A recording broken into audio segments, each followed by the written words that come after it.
সরস্বতীকে শুধু বই আর বীণার দেবী, নাকি তিনি ছিলেন একদিন পৃথিবীর সবচেয়ে শক্তিশালী নদী?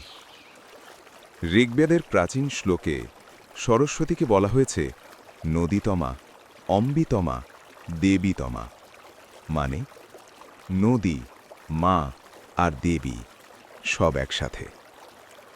এই সরস্বতী কোনো কল্পনা নয়, তিনি ছিলেন বাস্তব। আজকের রাজস্থান ও হরিয়ানা অঞ্চলে বিজ্ঞানীরা খুঁজে পেয়েছেন একটি শুকিয়ে যাওয়া বিশাল নদীর চিহ্ন, ঘাগর হাকরা। অনেকের বিশ্বাস এটাই সেই হারিয়ে যাওয়া সরস্বতী নদী।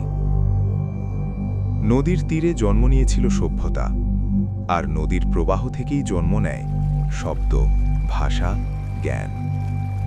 এভাবেই নদী সরস্বতী রূপ নেন বাণীর দেবীতে। প্রথম দিকে সরস্বতী ছিলেন না ব্রহ্মার স্ত্রী, তিনি ছিলেন মন্ত্রের শক্তি, ছন্দের নিয়ম, ভাষার আত্মা।